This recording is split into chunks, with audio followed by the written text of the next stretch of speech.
ساختەکاری لە فرۆشتنی پێداویستیەکانی ژیان، کایەکردن بە گیان و سڵامەتی خەڵک. کۆماری ئیسلامی ئێران تەنیا دەسەڵاتێکی کۆنەپەرست و دیکتاتۆر نییە، بەڵکو ئەخلاقیەتی بەشێک لە کۆمەڵ بە تایبەت لە بواری بازاڕدا بە شێوەیەکی بەرین گەندەڵ کردووە و ساختەکاری و درۆی کردوەتە نۆرم و کولتوری زاڵی سەودا و معاملە. ئەم ڕژیمە بارودۆخێکی خوڵقاندووە کە قازانجپەرستان هەم گیرفانی خەڵک بەتاڵ دەکەن و هەم سڵامەتیشیان دەخەنە مەترسیەوە.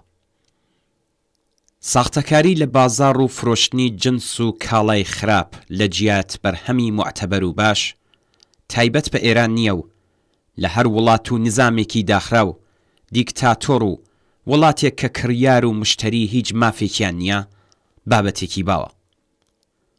بەڵام ئەوەی کە بازاڕی ئێران جیاواز دەکات ڕۆڵی سپای پاسداران و ئاخوندەکانی حکوومەتە لە کۆنتڕۆڵی بازاڕ و هاوردەکردنی هەر کاڵایەکی خراپ و هەرزان. ناو نیشانی کاڵای خراپ لەگەڵ کاڵا معتەبەرە جیهانیەکان دەگۆڕن. ئەم بابەتە لە هێندێک حاڵەتی پەیوەندیدار بە مادەی خۆراکی و دەرمان کە تەنانەت جاری وایە کاتی بەسەرچوونیشی دەستکاری دەکرێت یەکجار مەترسیدارە. ئەم بابەتە لە پەیوەند لەگەڵ مادەی شیمیایی و ڕەنگیش هەر بەم شێوەیە. نەتەنیا بەرهەمی خۆراک و تەندروستی و سڵامەتی خەڵک دەخەنە مەترسیەوە، بەڵکو زۆر یەک لە ئاگرکەوتنەوەکانیش هۆکارەکەیان خراپ و تەقەلوبی بوونی ئامێرەکانی کارەبایە. ساختەکاری و کۆنتڕۆڵ نەکردنی کوالێتی کاڵاکان گەیشتووەتە جێگایەک کە هیچ متمانە و زەمانەتێک سەبارەت بە سالم و واقعی بوونی کاڵاکان و بە تایبەت دەرمان و خۆراکیەکان بوونی نییە. سپای پاسداران و ئەو ئاخوندانەی کە بە سوڵتانی ئەم یان ئەو کاڵان ناوبانگیان دەرکردووە جنسی هەرزان و تەقەلوبی دێنە ناو وڵاتەوە و ساختەکارانی پیشەیی و تجاری کە هیچ جۆرە بەرپرسیارەتیەکانیان لە ئاس خەڵک مشتری و بەکارهێنەراندا نییە بەدەستی ئاواڵەوە قیمەت و کوالێتی کاڵاکان دەستکاری دەکەن. درۆ لە ئیسلامدا حرام نییە و ئاخوندە شیعەکان پێی دەڵێن تەقیە و ساختەکاری و درۆ بەشێک لە ماهیەتیانە کە ئەویش هاتۆتە ناو بازاڕەوە.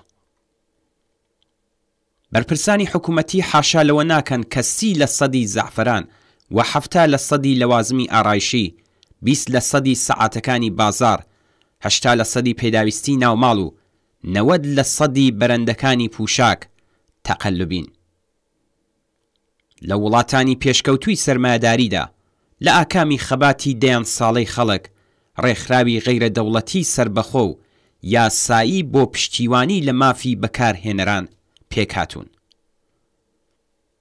تەنانەت لە ساڵی 1985دا ڕێکخراوی نەتەوەی گرتووەکان ناچار بە پەسەندکردنی پەیماننامەیەک بوو کە کۆماری ئیسلامی یەکێک لە واژۆکەرانیەتی. لە ڕاگەاندراوی ئەم پەیماننامەیەدا بۆ نمونە هاتووەکە بەکارهێنەر مافی خۆیەتی لە کاڵایەک کە دەخرێتە ئیختیاریەوە ئەرخەیان بێت کە هیچ جۆرە زیانێک بە تەندروستی ناگەێنێت. هەموو زانیاری پێویست بۆ هەڵبژاردننی وشیارانەی کاڵا پێویستە بخرێتە ئیختیار بەکارهێنەرەوە و دەبێ بەکارهێنەر بەرامبەر بە تەبلیغاتی فری و کارانە و زانیاری نادروست پشتیوانی لێ بکرێت.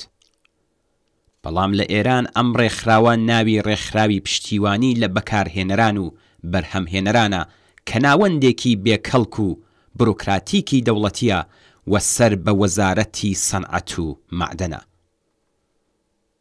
گەندەڵی جێکەوتوو لەم ئیدارە دەوڵەتیەدا بەرپرسانی کردوتە بەرتیلخۆری پیشەیی و سکاڵای بەکارهێنەر لەم ڕێگەیەوە هەرگیز ئاکامێکی نابێت. سایتی ئیران وایر راپۆرتێکی سەبارەت بەم بابەتە ئامادە کردووە کە گۆشەیەک لەم ساختەکاریە بەرینە و نابەرپەرسبوون و پێشێلکردنی هەموو پێوەرە ئەخلاقیەکان نیشان دەدات. چەوری جەرگی یەکجار چۆتە سەرێ و دکتور پێیوتووە کە تەنیا ڕۆنی زەیتون و کۆنجێت بەکاربێنێت. لە قەفەسەی ڕۆنەکانی فروشگادا بە شوێن هەرزانترین ڕۆنی زەیتوندا دەگەڕێت. ئاخریەکەی دانەیەک هەڵدەبژێرێت و لەگەڵ خۆی دەیباتەوە ماڵێ. بەڵام لەو ڕۆژەوە کە ئەم ڕۆنە بەکاردێنێت بەردەوام زگێشەیەتی. نادر ئەم بابەتە لە لای یەکێک لە خزمەکانی کە لە ئازمایشگای ماددە خۆراکیەکاندا خەریکی کارە باس دەکات و ئەویش ڕۆنەکە بۆ تێست دەباتە ئازمایشگا. پاشان دەردەکەوێت کە ئەو ڕۆنەی کە بە ناوی ڕۆنی زەیتون بە نادریان فرۆشتبوو تەقەلوبیە و ئەم ڕۆنە لە پارافین و ڕۆنی مایع و ئەسانسی زەیتون پێکاتووە. فرۆشتنی هەموو جۆرە کاڵا و بەرهەمێکی تەقەلوبی لە ماددە خۆراکیەکانی وەک ڕۆن، ئاولیمۆ و خواردنەوە گیایەکان تا ماددەی خاوێنکەرەوە و تەندروستی لەوانە، پودری جلشۆری، سابوون، عەتر و ئۆتکلۆن و کرێم لە بازاڕی ئێراندا بۆتە بابەتێکی ئاسایی. هاوڵاتیانی ئێرانی بەردەوام ڕۆژانە دەکەونە ژێر کاریگەریە زیانبارەکانی کاڵا تەقەلوبیەکانەوە. ڕژیمی ئیسلامی تا ڕادەیە کللتوری کۆنەپەرستی و دژە ئینسانی پەرە پێداوە کە تەنانەت ئەگەر هەر ئەم ڕۆژ بڕوخێت کاریگەریە وێرانکەرەکانی بۆ ماوەیەک دەبێتە کێشە و گرفتی جددی کۆمەڵ. بۆ دەسەڵاتی ئیسلامی گیان و سڵامەتی خەڵک هیچ بایەخێکی نییە.